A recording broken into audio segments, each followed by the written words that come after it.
All right, let's just jump right into it. Welcome back to The Explainer. Today, we're basically stepping into the shoes of cosmic historians, and we are chronicling a descent into a deeply dark Gothic fable known as the Great Evening. We're going to explore the terrifying lore of the Jester of Sapphire Light, and frankly, the staggering transformation he undergoes at the literal end of the world. If you're into deep philosophical world-building where the very concepts of existence and nothingness go to war, well, you are definitely in the right place. So, to set the stage here, our whole narrative kicks off with the Sapphire Wanderer standing at the Eastern Gate. He's deliberately turning his back on sacred cartography and ancestral vows. Essentially, he's rejecting all those comforting maps of meaning that society tries to hand us. He is making a radical, agonizing choice to exist without needing divine permission. And, this sets a deeply grim tone right out of the gate. We are dealing with beings who have entirely rejected social consolation. They are choosing instead to dismantle the strongest cage ever built, which is the human self. But think about it. What actually happens when you tear down the self? You invite a cataclysmic philosophical clash. Which brings us to part 1, the loud, weeping thesis.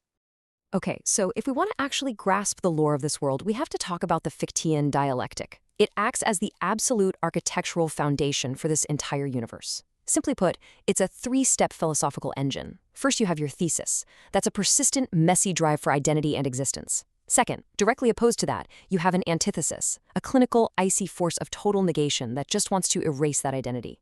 And finally, you get a synthesis, which is this heavy, dark, alchemical reconciliation of those two opposing forces.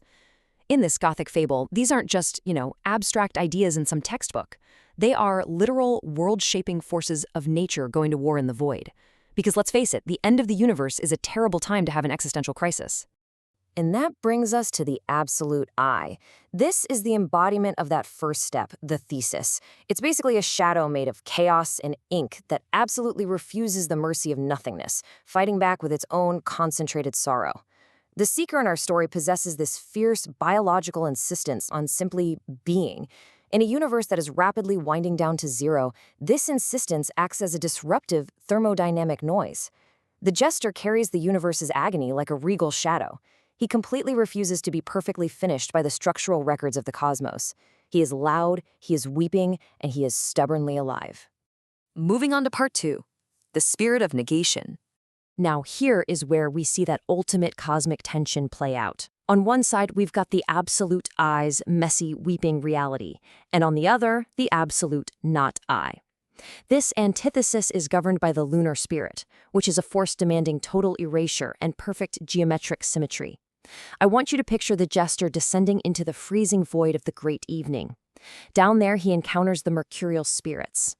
These are the chilling arbiters of the absolute not I. Imagine these vast, towering ice statues just standing in the dark. But they aren't just blocks of ice. They are animated by a residual zero flame. Coursing through their frozen veins is this liquid mercury that acts like an icy ichor.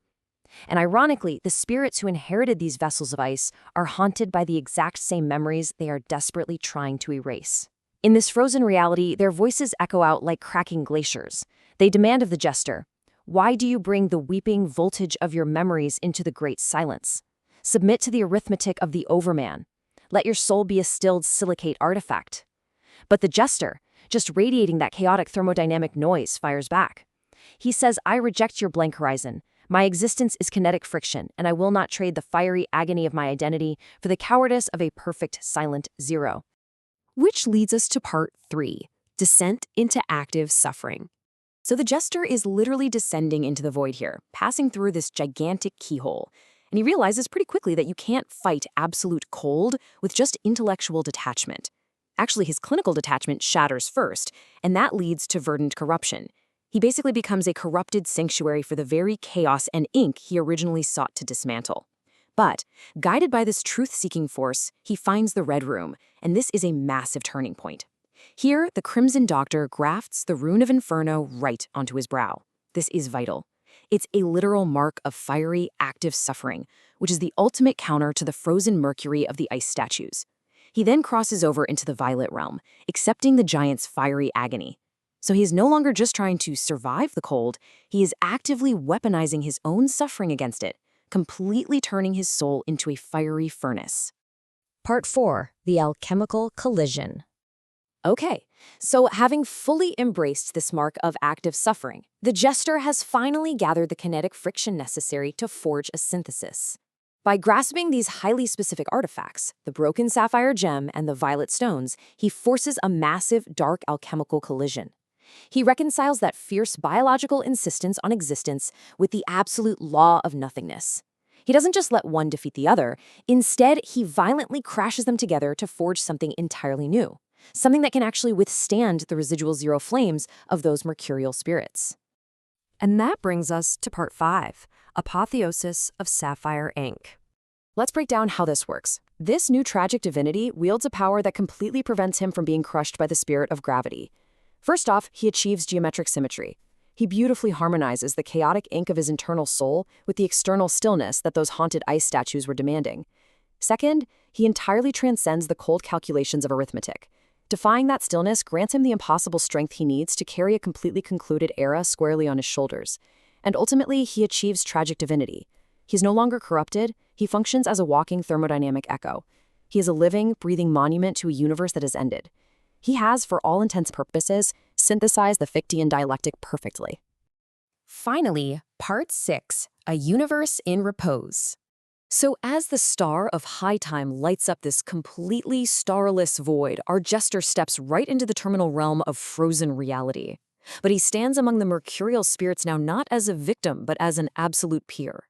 He wields the terrifying negation gaze, which is the literal power of absolute erasure. Yet, through a profoundly deliberate act of will, he dampens his Z-pinch vision, the very gaze that could completely wipe the slate clean.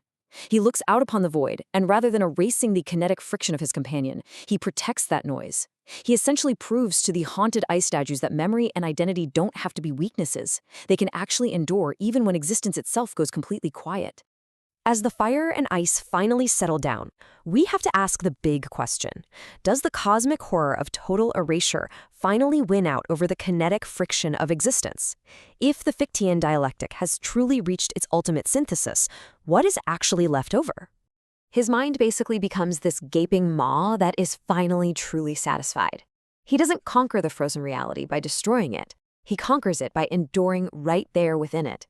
He stands as a statue of living sapphire ink, standing guard over the faint, enduring heartbeat of a universe in repose. Thanks so much for exploring the great evening with me in this explainer. I want to leave you with this one thought to ponder. If your universe was winding down to absolute zero, would you choose the peace of silent perfection?